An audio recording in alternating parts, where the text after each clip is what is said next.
Hello বন্ধুরা, কেমন আছেন? আশা করি সবাই আছেন ভালো। এটা কোনো ফানি ভিডিও না, এটা কোনো রোস্টিং ভিডিও না, কোনো ধরনের কমেডি ভিডিও না। এটা এমনই একটা ভিডিও হইতে চলেছে।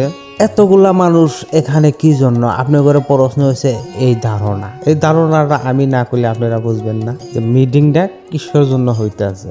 এই মিটিংটা হইতে আছে আমাদের কোষবাড়ি মেরেশ্বর গাঁও পঞ্চায়েতর সৃজন গ্রাম মেরেশ্বর অন্তর্গত গাঁও পঞ্চায়েতের থেকে এই মিটিংটা ডাকা হয়েছে। বিভিন্ন ওয়ার্ডের পঞ্চায়েতের মানুষ এই মিটিংত আছে। রাইস, আমাদের কখনো সুযোগ আসলো না, কিন্তু সামনে আমাদের সুযোগ আছে। এই সুযোগ কখনো হাত ছাড়া করো না। এই ইডিয়প দলকে পুরো শক্ত করো, তোড়জোড় করো। আমাদের রহিম ভাইকে 2026 সালে ভোটে উইনার কইরা ফুলের মালা পরাইয়া তাকে যান এমএলএ বানাইতে পারি। এটা আপনাদের কাছে আমাদের চাওয়া। আপনার কাছে বেশি সম্পদ চাই না, একটাই সম্পদ চাই, আপনার করে সাপোর্ট। রাইস, আপনারা যদি সাপোর্ট করতে পারেন, রহিম ভাইয়ের চরিত্র একদম ফুলের মতো পবিত্র। এআই ইডিয়প, এই কথাটা শুনে অনেকটাই ভাল লাগলো।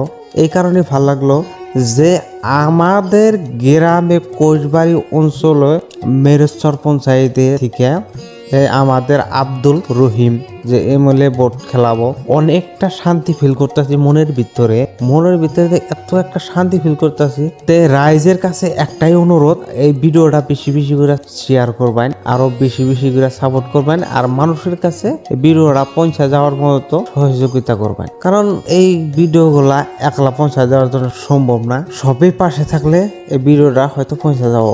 কিন্তু একটা বিষয় আমি লক্ষ্য করতেছি যে আব্দুল রহিম 5 বছর পেছিটি না চাল, তার বাদেও মানুষ এত বেশি ভালো পায় যে আব্দুর রহিমের পাশে পাশে মানুষ, এতগুলা মানুষ একত্রিত হয়েছে। তো দেখতেই পারতেছেন কতগুলা মানুষ। তার বাদে সাংবাদিক আইছে, মিডিয়ার আইছে, বক্তব্য শোনেন। সাইদুল ভাই ডাঙ্গরিয়া এই বক্তব্য দিতেছে, আপনারা শুনে যান। মেরেশ্বর গাঁও পঞ্চায়েতের প্রাক্তন আঞ্চলিক সদস্য আর যুব মোর্চার এই ইউডিএফ দলের প্রাক্তন জেলা সভাপতি মাননীয় আব্দুল রহিম সাহেবে 2026 সনের বিধানসভার যে নির্বাচন আহি আছে, এই নির্বাচনত এই ইউডিএফ দলের একজন প্রার্থিত্ব প্রত্যাশী। মেরেশ্বর গাঁও পঞ্চায়েতের সমূহ জনসাধারণে এখন যখন পর্যালোচনা হবার সংগ্রহ সভা আমি আহ্বান করেছিল, বিভিন্ন দলের পৰা মই মুৰব্বী যুৱ বন্ধুসকলে ওলাই আহিছে। তেওঁলোকে বিচাৰিছে 2026 চনত যিখন সমষ্টি নতুনকৈ গঠিত হৈছে 17 নম্বৰ সৃজনগ্ৰাম বিধানসভা সমষ্টি, এই সমষ্টিখন 3টা প্ৰধান নদীয়ে আমাক ৰাখ কৰি ৰাখিছে।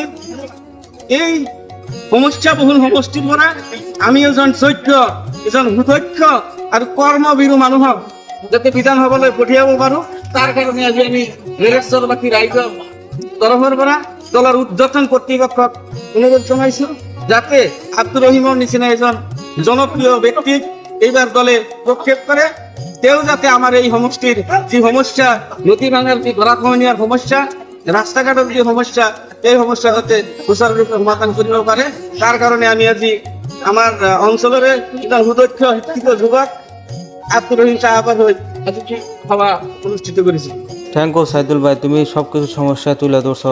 আরো তোমার অনেক অনেক নাম আছে, অনেক দূর এগিয়ে যাও আর রহিম ভাইকে জায়গা মতো পৌঁছায় দাও। আরো একজন চাচা বক্তব্য দিতেছে, আপনারা শুনেন। সভা আহ্বান করা হয়।